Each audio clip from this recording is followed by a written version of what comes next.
is very controversial. So if you don't have an open mind about what's going on in Israel right now, and you don't want to hear something that might rattle your preconceived notions a little bit, I suggest you turn off this video right now. I'll wait. Okay, if you're still with me, that shows that you're open to listening to some facts and a timeline that points to a very disturbing conclusion. This isn't a video I want to make, and it's something that pains me. I had a lot of inner dilemmas whether or not I should do this video, but I feel like nowadays truth and transparency is so important that I feel I should share it with you. So we're all trying to make sense of what happened on October 7th, which is Shmini Atzeret. Some call it Simchat Torah, when we all know Gazans came in and basically slaughtered 1,000 Israelis and kidnapped a bunch, all in the matter of about 7 hours. So what I want to do is reverse engineer this thing a little bit to kind of help you understand why I believe that this was an inside job. First of all, we'll start with September 1st. By the way, everything I'm about to say will be backed up with actual links to news articles or video footage. And if you want any of my sources, I'm happy to give them. September 1st, the Israeli government confiscated the weapons of the security teams in the Gaza Belt communities. This was done against the will of those security teams in the Gaza Belt communities. Why that happened, nobody knows. Fast forward to September 10th. On September 10th, the Moatzah, which is basically the municipalities of the Gaza Belt communities, received reports. These are civilians, received reports of increased tensions on the border of Gaza during the Jewish holidays, which of course span from Rosh Hashanah, Yom Kippur, and Shmini Atzeret, which was on Saturday. Those same heads of municipalities asked the army if they should cancel their festivities in light of the warnings of increased tensions on the border of Gaza. And what did the army say? They said, no, don't cancel anything. It appears as though we're heading into a state of calm. By the way, all links I will share as soon as I have a chance to comment on this. Now, you can assume that the Shabak did not know about this attack, but that's highly improbable. I mean, Israel is probably the most advanced surveillance state in the world, and the Gaza border is probably the most heavily surveilled.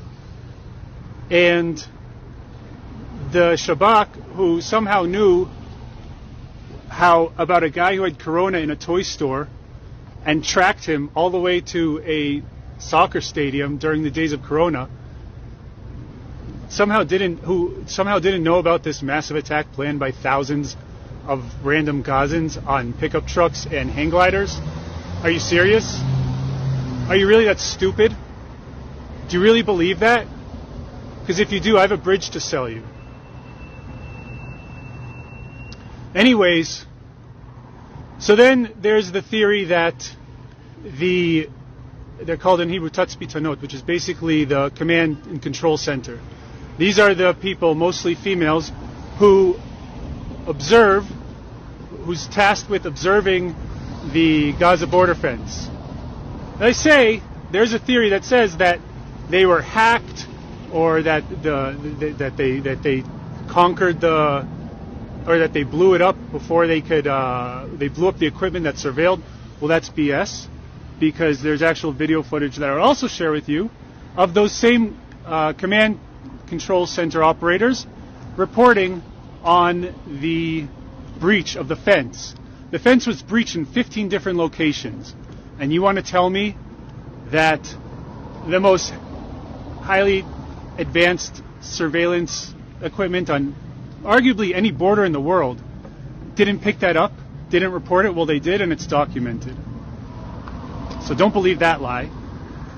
Now, once thousands of Gazans on pickup trucks and hang gliders invaded Israel, which apparently nobody knew about, right? Okay, you believe that? Which apparently no one knew about. They had 7 hours to kill everyone in their path, completely destroy kibbutzim. Not only that, take hostages back to Gaza, unscathed, unopposed. Now, there are people who say, well, a bunch of battalions were moved from Gaza over to Judea and Samaria. First of all, that's BS. Second of all, okay, so what if they did? Do you know how long it takes an attack helicopter to get activated and blow up any one of those tractors or pickup trucks or hang gliders that invaded Israel? Less than 5 minutes. And I know all these things firsthand because I served on the Gaza border. Less than 5 minutes. It all could have been over. From 7:01 a.m.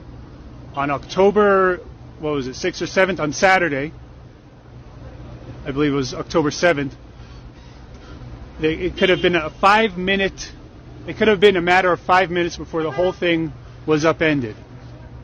And instead they had 7 hours, possibly 8, to conquer kibbutzim, kill thousands, and bring back hostages alive, unopposed.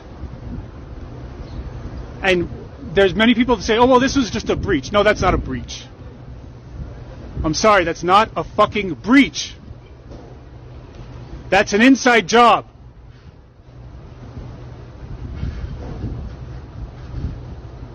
And if it's not an inside job, well, then that's even worse. Because that means that the IDF is the most incompetent military that ever walked the face of the earth.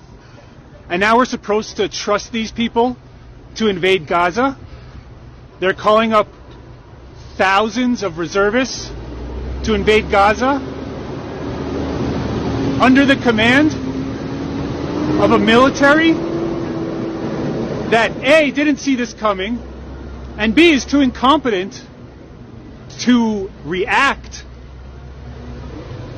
to a bunch of pickup trucks with AK-47s invading Israel? You tell me which outcome is worse. What's worse? That it was an inside job? Or that the Israeli army is really this incompetent? Which one is scarier? You tell me.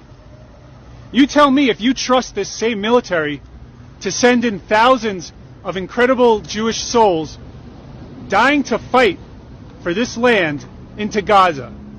And no matter how high their morale is, and it's high, and these are brave warriors, but none of it matters if the people calling the shots are the same people who allowed the Gaza militia to invade Israel's borders, kill thousands, take back hostages completely unopposed.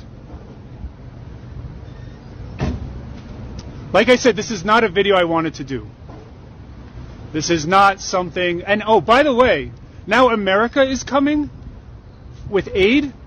Do you really think Israel needs American aid to fight Gaza? Gaza! Their most elite force, their air force is hang gliders, and their ground troops are pickup trucks. They don't even have a tank. And we need American aid Israel needs American aid to fight them? Are you fucking serious? You don't think that there's anything fishy going on here? You really trust the IDF to send in all these reservists into Gaza, the same people who A, didn't see this coming, or the alternative, which is much worse, they're so incompetent they can't even handle a couple of pickup trucks and hang gliders invading their border, killing thousands and taking hostages for 7 hours, practically unopposed, and able to go back